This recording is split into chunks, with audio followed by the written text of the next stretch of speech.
We're good to go and we're live. So, welcome everybody to what is our last installment in the Cybersecurity Awareness Month. And I've got some of my favorite people that I've met over the years in the space and gathered them here together to bring you some industry knowledge. So, we're going to run through the format real quick about how we're going to operate on stage here, and then be sure to hit those little likes and love emojis down there. Give us some likes and loves. Let us know that you can hear us. There's a thumbs up. Somebody's hearing us. Somebody's out there in the world. So there we go. All right. Appreciate it, guys. So we've got 4 great speakers today, covering Claim Academy, Covered 6, Red Hat, some real depth in the space here and some young blood in the space as well. And everybody here can contribute greatly to where you're at right now in your career path. I'm outside talking in the lounge. Some of you guys are right now still in service, about to come out of service, and you're looking to explore options and opportunities. That's what we're here for. And just a industry overview, what's going on in the space, what's happening in the world of Covered 6. We'll cover Red Hat, and we'll cover Claim Academy opportunities as well, so these guys can speak to that. But without further ado, my name's Don Freed. I run the marketing and branding here, and I'll be your host from VetJobs perspective. And then with me today, let me do a quick round of intros with everybody, and they can talk about themselves and a little bit about the company before we jump into just a round table discussion that'll follow the introductions. And, we'll go in and out of some topics that are very common for us, and we see them all the time. So without further ado, let me introduce Lee McWhorter. So Lee, Covered 6 CTO. I think it's great to have you back, Lee. We've done some work in the past together. Now, you've been involved in the IT space for some time. I'll let you speak to it a little bit, but just a little bit of Lee's background. He's got an MBA. This guy's got 24 plus certifications around from anything from IT, system admins, networking, programming, Linux, Internet of Things, and cybersecurity. Lee, why don't you come and say hello and introduce yourself and the work at Covered 6? Thank you, Don. Thanks for having us back. We've really enjoyed it. It's been a pleasure working with you a couple times on a previous event, as well as a podcast we did together earlier in the year. It's always good to talk to vets. As Don said, my name is Lee McWhorter. I'm the Chief Technology Officer for Covered 6. I've been doing cyber and IT and hacking and cracking and everything else for about 30 years. I have all of CompTIA certs, and as Don said, we Covered 6. We're a very unique entity. We offer training, services, and products in all areas of security, both physical security, executive protection, cybersecurity, and our new technical integration program. And we're really proud of being the Department of Labor national standard for both physical and cybersecurity training. We're GI Bill approved, and we also have a SkillBridge agreement. Don mentioned some of you are about to get out. Well, we can actually start training people 6 months before they leave the military. And so we're really excited to talk once again to the VetJobs community, and look forward to answering questions and giving you guys some insights throughout the day. Well, we appreciate you having you back, Lee. You've always been great to work with, and we look forward to doing some more work. But let's bring up your counterpart there, Walt. And apologize, Jacqua, is that correct? I hope I pronounced it correctly. Perfect. I've got Freed, looks like fried, so people get me all the time. But let me tell you a little bit about Walt real quick. I love Walt. You're a very humble guy from talking to you in the past. You've got 40 plus years in the space from an employee entrepreneur. He's mentoring people. You've got also globally recognized, with your certifications and your training. You and Lee, lifelong learners, and Mr. CompTIA, I love to call you. Please introduce yourself in some of your work. Thanks, Don. Yeah, Walt, Jacque, however you want to say it, I answer to it. Yeah, I've been around a little while, been around the block for a while, and been able to join the Covered 6 team. I spent 15 years working for someone else. I spent the next 15 years working for myself. I spent the next 12 years developing a cybersecurity IT program for our local school district.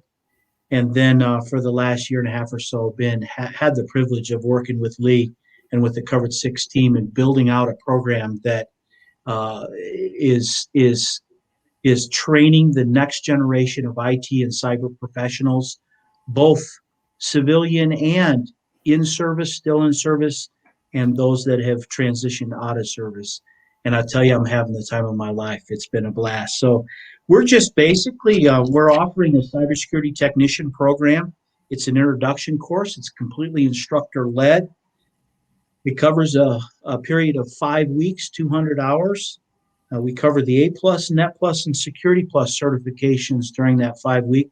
Those three certifications from CompTIA, one of the major vendor neutral certification organizations.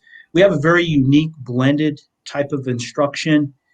We don't just hammer through A plus and then hammer through Net plus and hammer through Security plus. We mix it up in a blended environment. We actually send out a box of equipment to each of our students, and this box of equipment is used for 27 hands-on labs, combination of hands-on labs and demos. We have professional development. We have a day filled with special speakers where we have top IT cybersecurity recruiters come in and talk about what it's like to work with recruiters, how to get into that space through a recruiter. We have cyber professionals come in, resume professionals, interview professionals. Believe it or not, we even have a gentleman come in that talks to us about style, about how to make that first impression in that interview, how to dress for that interview. We have quizzes, we have practice exams, we have study group nearly every day where this is actually the students' time to come in and ask whatever questions they have. And so pretty much every day we have study group. Then we do have an intermediate program as well. That's going to focus on the CompTIA CYSA plus exam and the CompTIA Pen Test plus exam. And then for those that have been in the field for a while that have some on the road experience, we have our advanced program that covers the CompTIA CASP plus as well as the IC squared CISSP certification. So well-rounded, excellent program in my opinion. And thank you, Don, for letting me talk a little bit about our program. Well, and that's what we want. We want to let people know, how you're connected to us from a training partner perspective, a little bit about yourself and your background. It's great to hear before we jump into the roundtable discussion. I got a kick. I see there's a new emoji down. There's a wow emoji. Somebody wowed you. So how funny was that? So we appreciate it. There we go. Have some fun with it. Show these guys some love.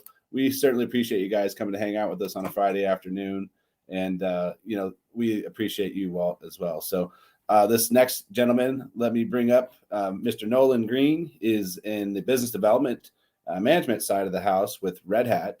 And also he's built a successful career over 2 decades now, right, Nolan? And you can speak to that a little bit about your background in IT and leadership.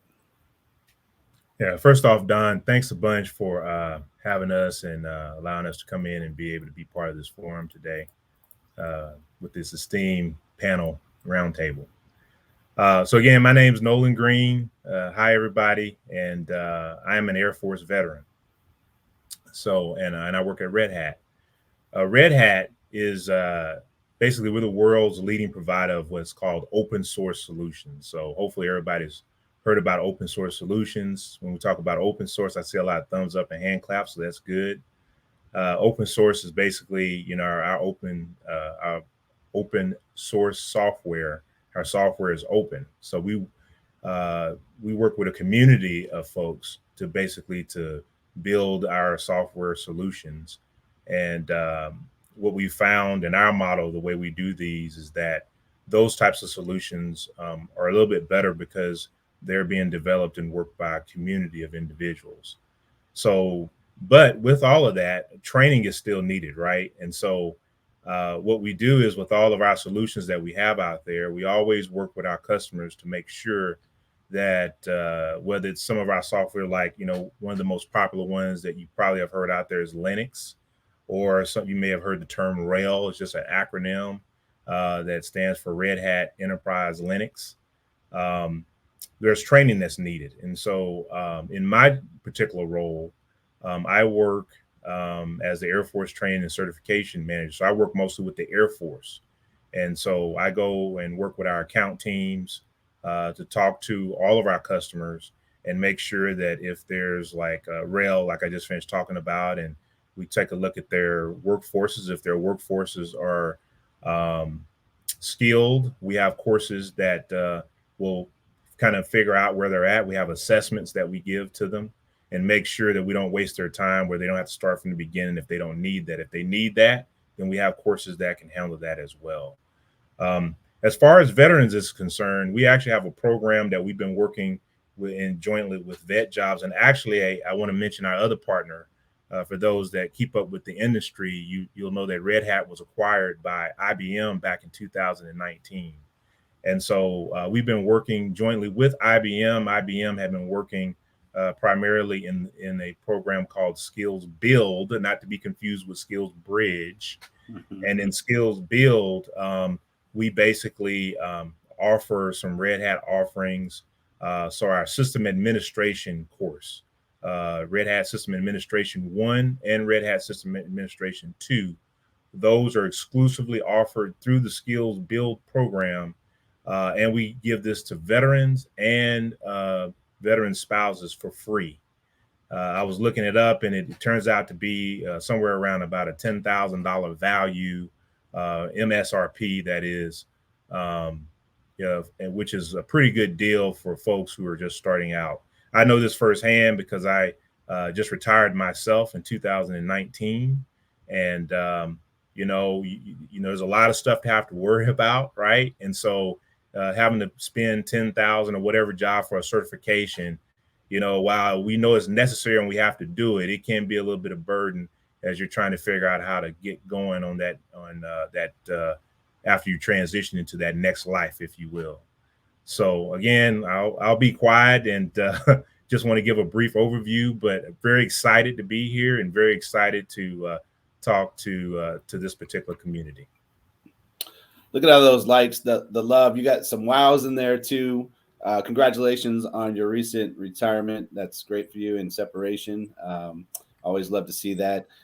Got some loves when you hit the Air Force, Mark. Where my Marine Corps veterans at? We got anybody out there? Show me some love sometime. So, but let me introduce Mr. Mike Bryan next. He's going to be coming up. So what I love about this mix of panel is you've got such a diversity and background. And what I love about Mike and what he's bringing to the table today, he himself has just recently earned his degree, and it's a cybersecurity focus, I believe, as well. I'll let Mike speak to that a little bit. But now he graduated 2019, now works in cybersecurity recruitment, job placement, and cybersecurity training and education. So for the last couple of years, it's with a Claim Academy. Let's bring up Mike Bryan, show him some love, maybe even a wow. Let's get him in here. Hey, Mike, introduce yourself, please, and tell us a little bit about your work at Claim Academy. Hi, everyone. First off, just want to say thank you, Don, for including Claim Academy in this great event. We are big supporters of veterans. About 85% of our students are actually veterans. So we really appreciate being able to reach out to even more veterans. We're here to change lives. So a little bit about myself. I got a cybersecurity certificate from the University of Missouri at St. Louis. Finished in 2019. For the past 2 years, I was working basically with middle school and high school students doing education and training around very basic cybersecurity principles and topics. And then now I've transferred over to Claim Academy. And like you said, I'm working in sales and recruitment for not just our cybersecurity boot camp, but we also have software development boot camps. And we teach 3 languages for the software development. We do Java, JavaScript, and C#. So that we do those are all 12-week-long programs. The cybersecurity boot camp is a 14-week-long program. Claim Academy is about 6 years old. We're based in St. Louis, but we have students online in all 48 contiguous states. So we have spread out pretty well so far. We just moved into a brand new building that has multiple classrooms and event spaces and all kinds of great stuff that we are anticipating being able to use as soon as this COVID thing gets back to a normal state of affairs. And one thing that does set Claim Academy apart from other boot camps that do the same types of things that we do is there are two organizations online that rate boot camps. One is called SwitchUp and one is called Course Report. For the past 4 years, Course Report and SwitchUp have rated Claim Academy in the top 50 IT boot camps in the world. So we have a great reputation. We have placed our graduates at all sorts of Fortune 100, Fortune 500, at startups, at places all over the country. Yeah, that's about it. Well, we appreciate you coming out, Mike, and everybody on the panel. Thank you again for making time for us today and sharing your knowledge and being available for questions. And so what I've done is I've actually gone ahead and gathered some of the most common questions that we have that's going to lead and guide our discussion today. But Rebecca Hyde, thank you for reminding me. If anybody does have questions, we want to engage with the audience and interact with you guys and be as available as much as possible to you. Make these guys available as a resource right now while you have FaceTime with them. Please drop your question in the Q&A section up to the top. Sometimes I'll miss it in the chat. So if the chat's moving up and down, but please drop your question. I see some already did as well, but we'll get to addressing that and as we get started. But when we round things out towards the top of the hour, we'll move back into the lounge environment where people can connect with them one-on-one and ask further questions. Some of you guys are going to have very detailed questions about this is where I'm at right now, this is what I have. Those might be best served sitting at the table, but please feel free to ask your questions as we go forward. So with that being said, let's kick things off. So I'm going to start off with Lee. And, in general, we're going to cover this is going to be a roundtable discussion again. So with Nolan, Lee, Walt, Mike, let's first start at where the industry is at right now. All of you guys have been very involved in the space and in the sector. It's evolving rather quickly. We've got great technologies coming out. We got blockchain coming down the pipeline. After that, there's the whole crypto circuit. How's that going to tie into here? But a lot of the basic questions we get from people, and there's a lot of people out there now transitioning. But let's pause before we really get into the weeds of that stuff, and just talk about how do people get in, maybe where they start. People got security clearances, and how to navigate this world. Because, and Lee, you can speak to this too. I know all of you guys can. There's an education framework out there for the cybersecurity space, and it's called the National Initiative for Cybersecurity Education. That's nice. And maybe we can touch on that and roll into a little bit some of those questions that I answered about starting out. How does that sound? But Lee, let's bring you up to address that topic. Well, yeah, thanks, Don. I mean, this is, I guess, the quickest way to sum up. This is a hugely popular space right now. There's so much opportunity in IT and cybersecurity, and there's definitely, a pathway you can kind of go down, whatever form of education you get. And definitely one of the things that, we have aligned our program so closely with CompTIA certifications is it fits in with that nice. CompTIA has aligned their certifications with those frameworks so that they can align to job roles both in the private sector as well as within the DoD. And so, that's one of the reasons we so focus on the CompTIA certifications as the core of sort of the outline of our course. As Walt said, we do a very unique course. We spend 50% of the time hands-on because you really need that. You can go do a test prep course somewhere and get a cert, but if you don't have that experience, so we try to help students, get into it. I'm actually at a Texas Cyber Summit Con here in San Antonio, Texas, and some of our students are helping on the online version, volunteering, and that's a good way to get into the industry and network. And so, but there's just so many opportunities right now. I think one of the best things to do is to ultimately get certifications. Nobody can take skills and certs away from you, and then you can continue to build toward where you want to go in your career. Especially as you get beyond the basics, then you can decide where you might want to specialize. In red team, blue team, or different types of skill sets. And leading into that, let's bounce around with some of the other panelists on this topic here in relation to how you sit in the space, what you're doing with the training, portion of it, how things are lining up with NICE. Because if you guys aren't familiar with NICE, I mean, I believe there's 7 categories to that. And that kind of comprises like, all right, what's available for you from an employment perspective. Is that correct, Lee?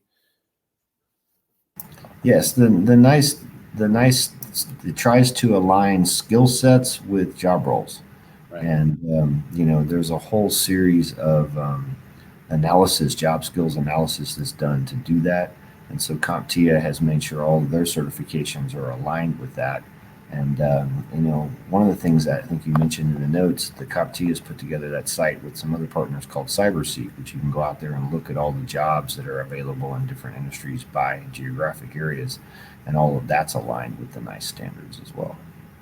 And that's a great lead in. I just dropped that link in the chat. And what's great about that, and I'll just rattle it off for those who don't know, the 7, because I came prepared, 7 categories for cybersecurity are basically you're going to find jobs around these positions, right? These topics. It's securely provision, operate and maintenance, oversee and govern, protect and defend, analysis, operate and collect, and investigate. So really these jobs are going to fall in your education framework, is going to fall into, things that align in those positions. But let's hear from some of the other individuals. Nolan, let's bring you on up here and let's see how you want to align. How you guys align with NICE, or just in the industry? How do you guys see your education, filtering into these types of positions and roles that are emerging?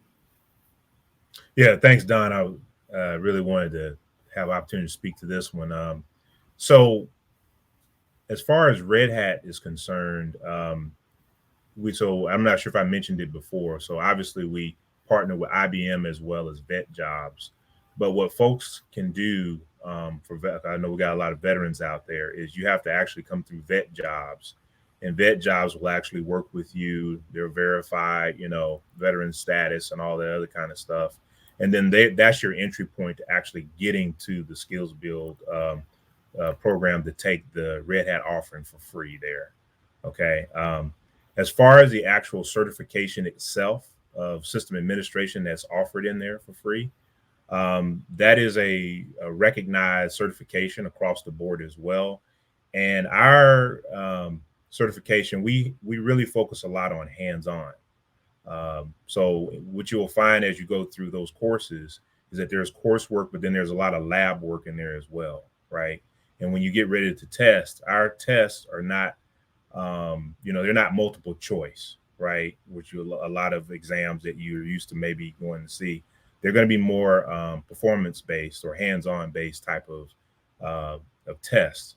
And that's important to know because if you get certified with a Red Hat certification, then the reputation out there is that when we send somebody with a Red Hat certification, that they know what they're doing, that they've actually been tested in an environment where they've been given multiple scenarios, where they've actually had to go in and show that they know the knowledge to be able to actually solve that particular problem, right? You can't get that from a multiple choice type of test.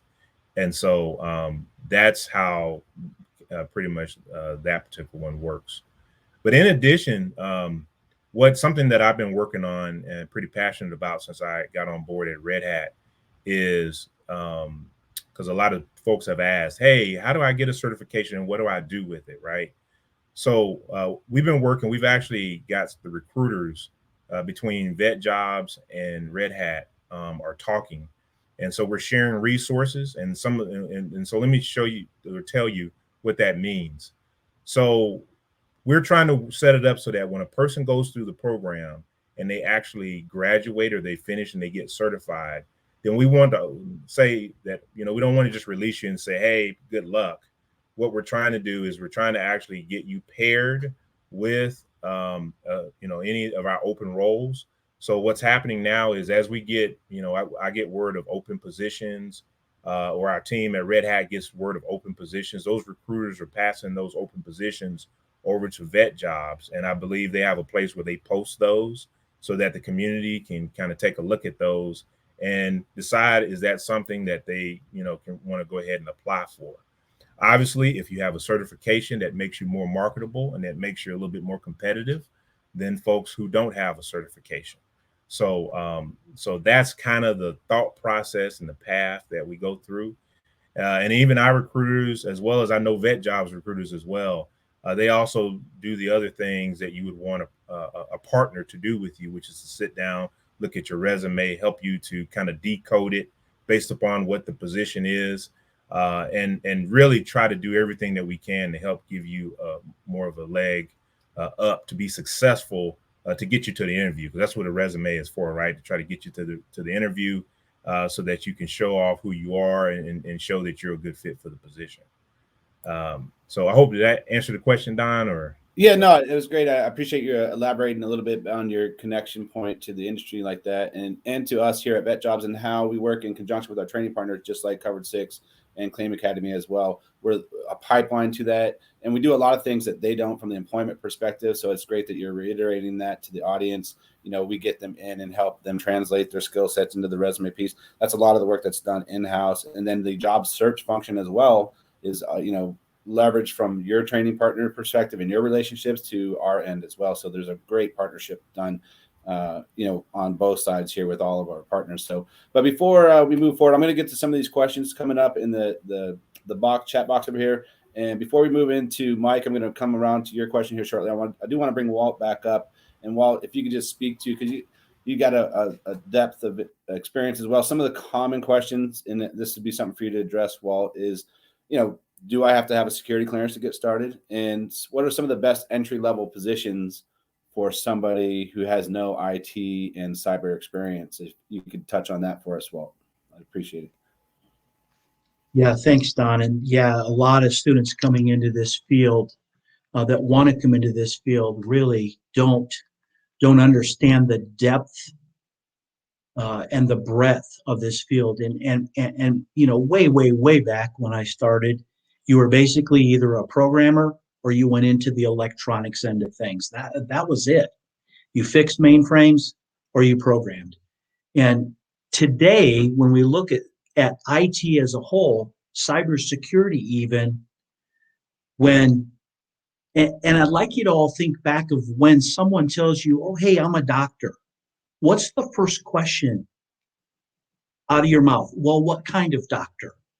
Well, I work on the little fingers of people that have a little finger 3 inches or shorter and their fingernail is pink. It's almost that ridiculously specific in the medical field.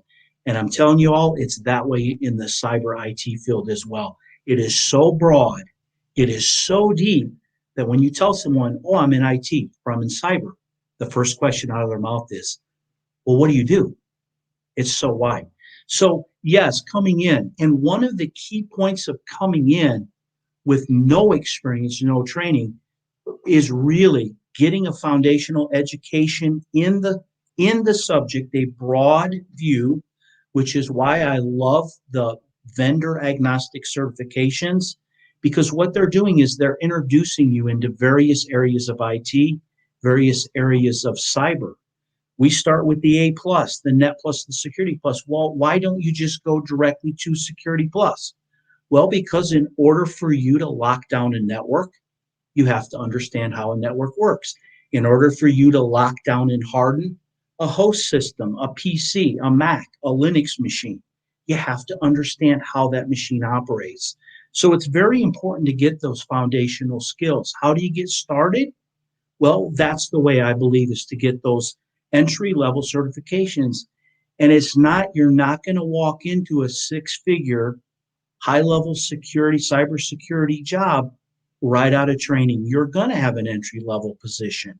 You're going to have those help desks. You're going to have those technician job roles in the beginning, but that's okay. I started out cleaning toilets and making deliveries. That's where I started. And that's the way you start to be able to get in front of people. Surround yourself with people where you want to be.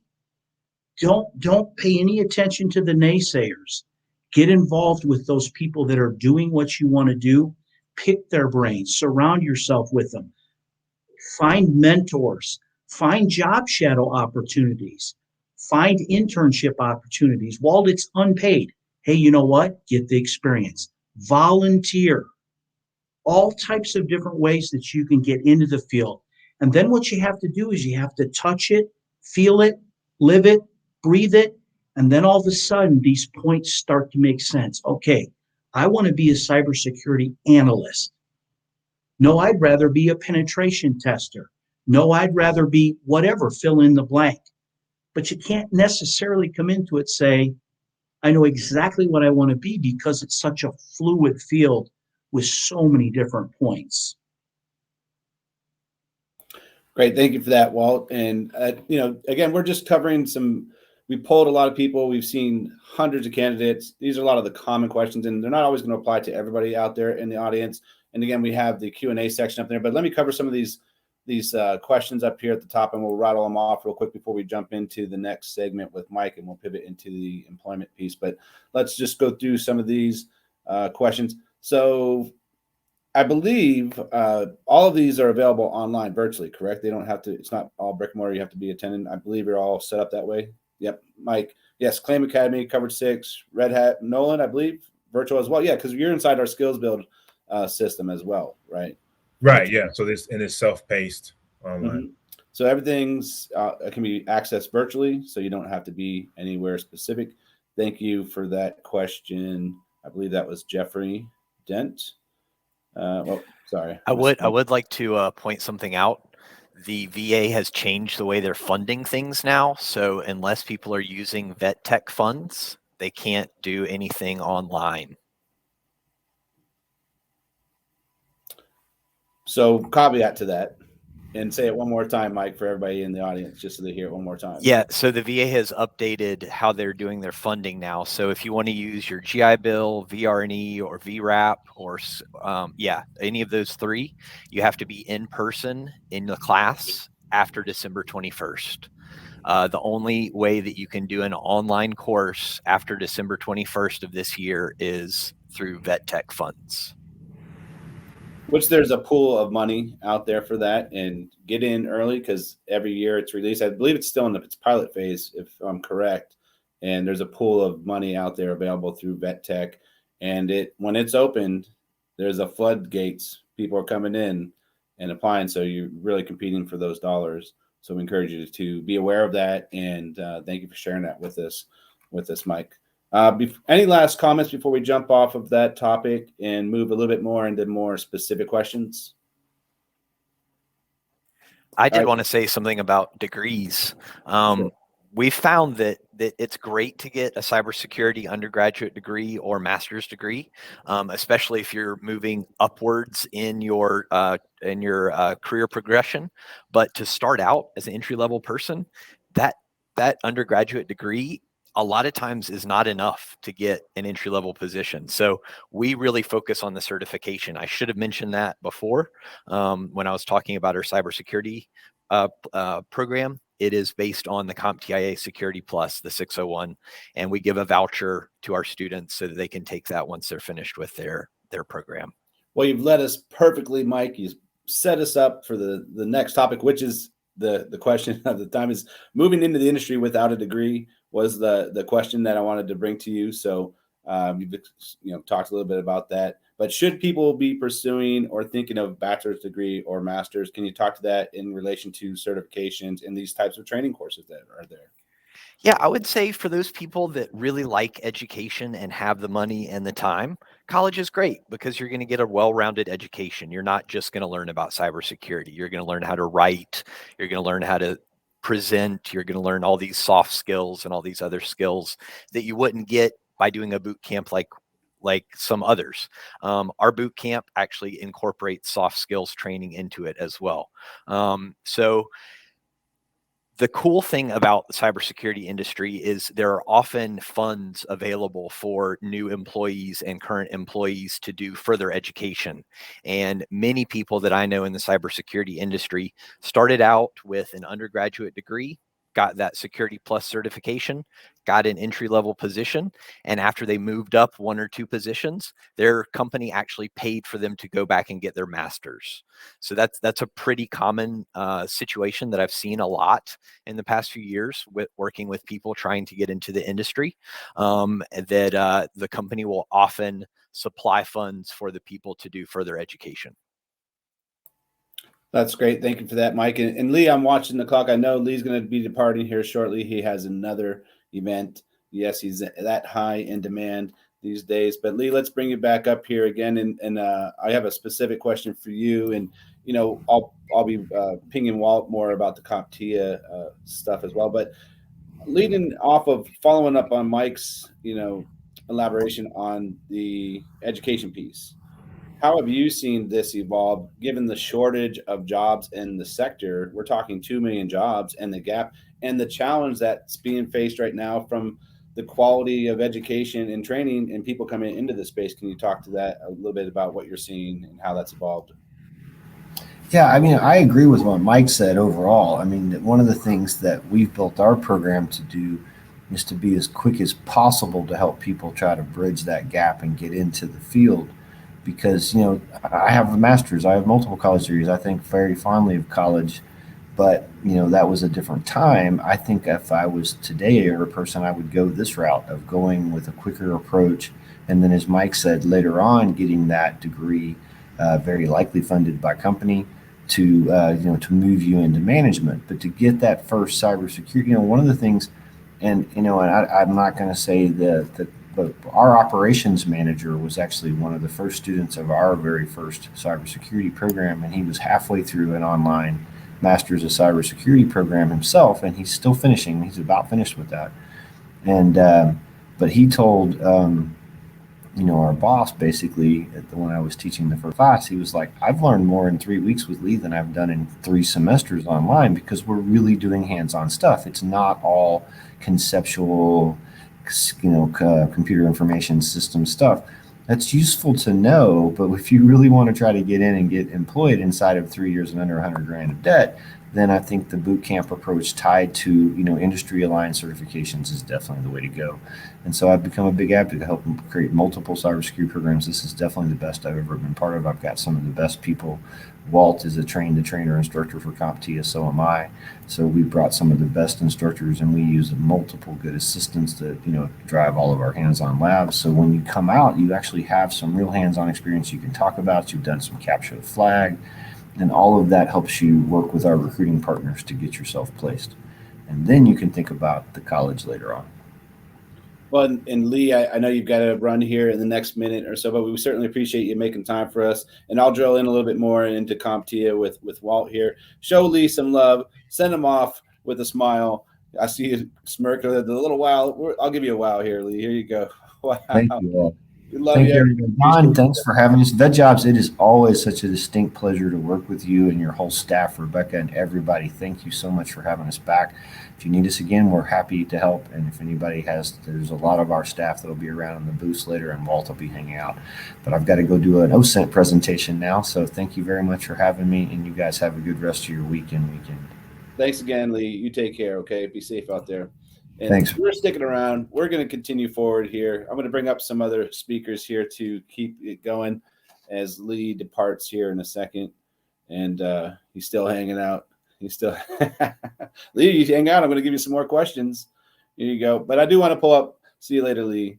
Let's pull this question up here on stage real quick. And then for anybody who wants to feel this. So for anybody with certs, 10 and above, seems like you're pretty active. We got an education.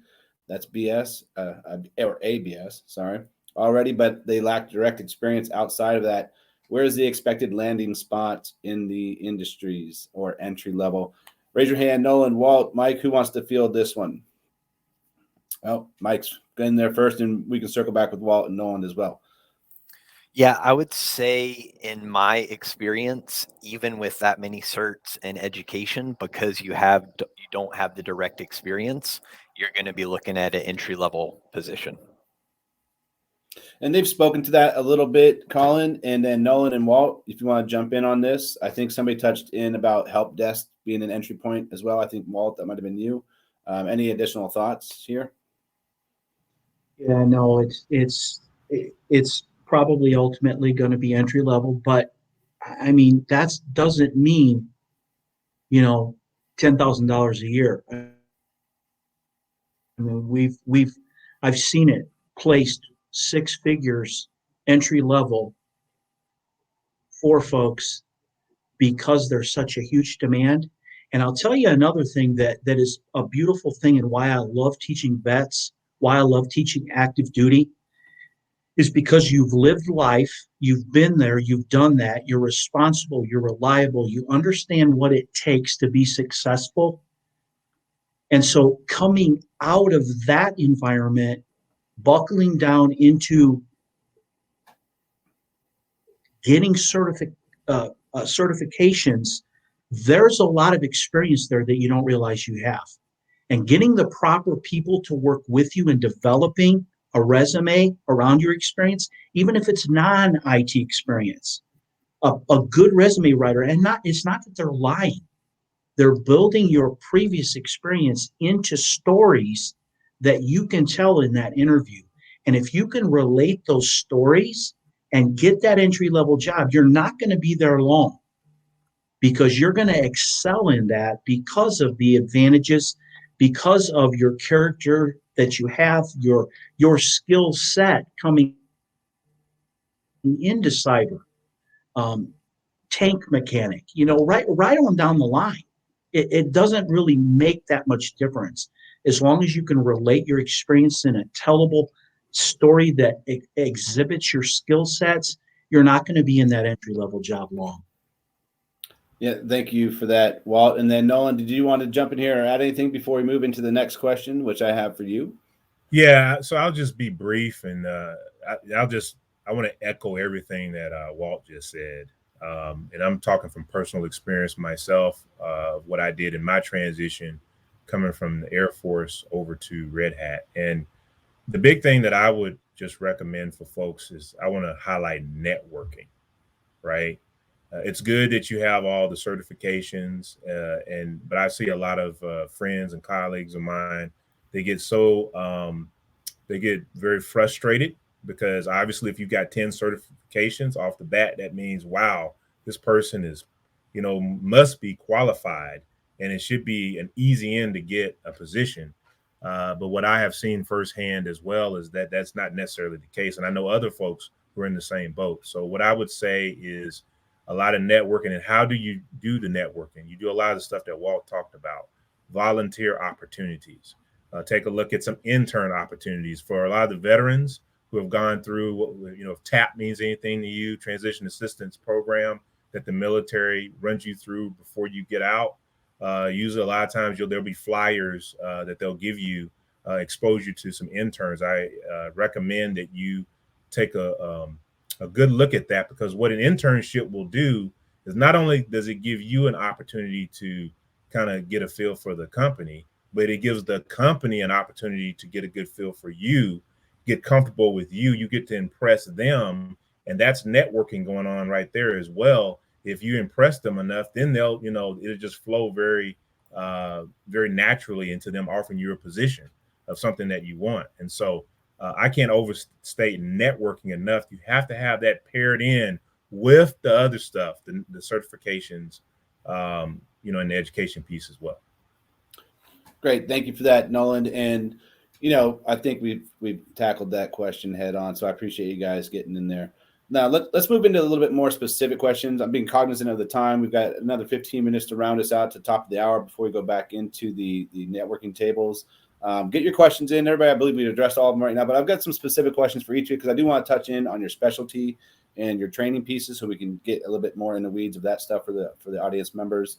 We talked about the degree and certifications piece, but talk to us, Nolan, a little bit more about Red Hat itself. And there was actually a specific question: why do I need to know Red Hat Linux? Right, that's a good question. So the reason why Red Hat Linux is important is because that is one of the major products that what we're seeing is that a lot of our customers use, right? And so it's a solution that a lot of our customers are using out there, which means that if that's what they're using, then that's what you have to get trained on, right? And so for all of our major products, and by the way, Linux is not the only one that we have. We have other ones. We have Ansible and OpenShift, and there's a whole product of a product line that we have. We have courses to handle all of those for this exact reason, right? And so while having the CISSP and the Security Plus and all that stuff is good, the certifications that we offer specifically address those particular solutions that a lot of our customers around the world are using, right? And so if you are a fan of open source, you know, and it's not only just Red Hat as well. One of the things that we have partners. We partner with AWS. We partner with Microsoft. I just happened to see a job announcement that Microsoft had put out via LinkedIn the other day, and they were looking for open source expertise, right? And so if you've got a certification in Linux or open source types of products, then guess what? That gives you more of a leg up on somebody that doesn't have that when you go into the interview, right? So that's the short answer of that. Yeah, another follow-on question I see coming through the chat is any rough ballpark, what percentage of companies are using Linux out there? I mean, it's, you know, subjective in some way, but you guys are $1 billion company. You're not a small company. That's right? correct. It's people globally. So if that's any indicator, it's pretty well widely used. And I appreciate the comments in the chat, Mike, Brian as well. So, you know, it's out there. I see Walt not in agreement as well. So yeah, it's not, it's here for some time. So, and then let's pivot into, you know, and I'll circle around to get to you as well, Mike, and we can talk about more about the trainings there specifically. But Walt, similar question. And here's a specific question for you guys with your training. Does it really make that big of a difference if I get my CompTIA Sec Plus? Yeah. Yeah. And if, in fact, if you look at most of the cybersecurity job postings, entry level, mid level, they are going to require Security Plus. And in fact, if you're going to work for the government, if you're going to work in areas where you're going to be touching any government, homeland security, anything like that, you are going to need Security Plus. It does make a difference. And the beauty of vendor neutral certifications is, again, you're learning that foundation. You're learning that foundation, not necessarily wrapped around a specific product. And I'm not knocking Red Hat Linux. Any Linux that you can learn is going to be highly, highly beneficial in your cyber IT world. But yes, it is critical to have Security Plus.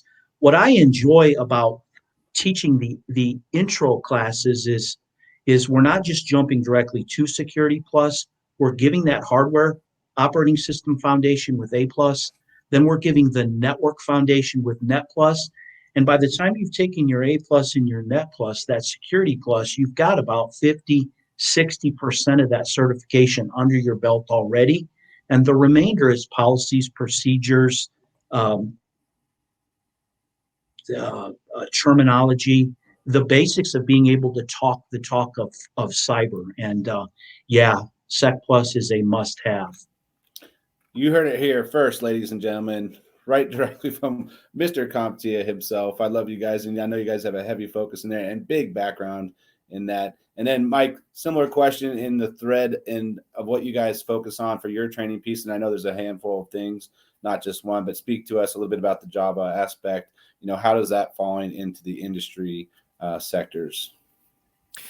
Okay, so all of our boot camps are separate. So we do one for cyber, one for Java, one for JavaScript, one for C#. So we do often have vets that will come through and use funds to take multiple classes with us and learn multiple languages or go into cybersecurity after learning a language. So having programming knowledge in cybersecurity can be a big benefit. Go ahead. Yeah, and our cybersecurity program, like I said before, it does focus on CompTIA Security Plus 601.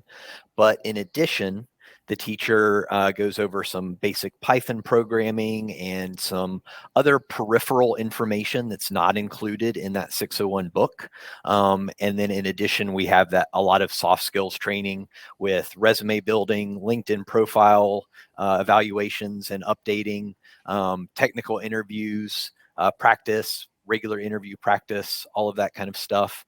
And then once our people have graduated, they're given a voucher to go and take that Sec Plus. When they pass the Sec Plus, we have an employer engagement team that takes over and starts looking for work for those graduates. I see some other questions coming in the chat. Let me field that for you guys and up for grabs. Just let me know who wants to get in on this. So I see Ken and he's having a dialogue with Mike a little bit with the CTF. So some people have the education piece, lacking experience, and mention of, hey, let's go get involved in CTFs online and get some experience. And does that truly reflect in a work environment? How does that that type of activity benefit you as you're looking out, building yourself up? Yeah, absolutely does. And in fact, I just posted an answer to Ken. CTFs are very beneficial as experience. That's a part of your portfolio. Your portfolio is going to include CTF experience, and you're going to continue to do that. And I posted even in our intermediate level classes, advanced level classes, you're actually building your own capture the flag. So if you go into a job opportunity and say, not only have I participated in capture the flags, but I've built one out with another team of students, and then what's going to happen is then each team is going to attack the other team's CTF. So yes, absolutely, it counts as experience. There is so much in your past, all of your past, that can be counted for experience. You just have to get with the people that can draw that out and help you build that out in a way that it's very, very, very. And that's part of the relationships that we've developed in the growth of VetJobs and our training partners. Now, these guys are the experts in the space that are going to help you get those skill sets. We're going to help polish that piece up, from the employment perspective and getting you guys ready. A couple more questions coming in, very specific. Where can I find more information on Red Hat? Let's go to Nolan Green. Yeah, well, I mean, we have, we obviously, you can go to our link. You can Google www.redhat. You can get with VetJobs to find out more about the Skills Build program. I think my information is somewhere around here. You can come hit me up. I'm happy to help share and get you pointed into the right direction. But I mean, we're pretty much out there if you want to just Google us or what have you. So we've got some direct links to Red Hat training pieces inside of the booth area. So we set up a booth environment. So outside of this stage environment, there's a booth section and a lounge. We're going to be going to the lounge after this where you can connect one-on-one with these individuals. They'll each have their own table out there. But there is a booth section where you can click into, and it has links already set up for their websites to access. And then, like they're saying already, these are vetted, registered training partners of VetJobs. If you're not working with VetJobs right now, I've got Debbie Ekins out there. She handles our Skills Build program. Red Hat training is inside of that. So you come in and get registered with us, you're going to get access to that type of training already. So as well as feeding you guys into Covered 6 and Claim Academy at the same time. So, we've got a great cybersecurity industry IT recruitment team. And that's what they're set up for to do, is kind of help you explore your options and understand these training pieces. And we do a lot of that triaging with you up front. So that way, if you say, hey, yes, I want to go talk to Mike Bryan, we're going to prep you a little bit beforehand so you understand a little bit more of what that entails. And then, not to waste anybody's time, but we're trying to help silo people in the right directions. But do access those informations in the booth. And a couple questions coming in. I see here, we'll drop the link. Somebody please drop the link for registering VetJobs. But what happened to CentOS? CentOS is Rebecca Hyde. Again, digital marketing guy. If I'm mispronouncing these things, please forgive me. But CentOS, what happened to CentOS? Anybody? Mike shaking his head. No. Yeah, so I've seen that there's a thread going on within Red Hat about CentOS, and what I've seen on it is that it got phased out a little bit, but the CentOS community obviously wasn't happy about that. So there's been some discussions about that as far as how to kind of save it, or at least take the functionality or whatever and keep it alive. And so that's what I've seen in some of the email threads that's been going around Red Hat. So a couple other questions coming up. I know we're getting to the top of the hour. Last couple minutes here, ladies and gentlemen, to catch us on stage before we break into the lounge environment. coming from Tim Paris. If you apply for a government IT job, GS, not contractor, you'll eventually need to have a DoD cybersecurity baseline cert, but you can start the job with any broke off. But he did drop a link in there to talk a little bit more about baseline certifications for those types of jobs. Thank you for sharing, Tim, as well. Any other questions before we're going to wrap? We're getting to the top of the hour. Any thoughts, last departing thoughts here? Walt, Mike, Nolan, very much appreciate you guys coming out once again. And we're going to be breaking here to the lounge if you guys want to say some last words. No, thanks. Thanks, everyone. Looking forward to meeting you in the lounge. We've said enough. We've said enough.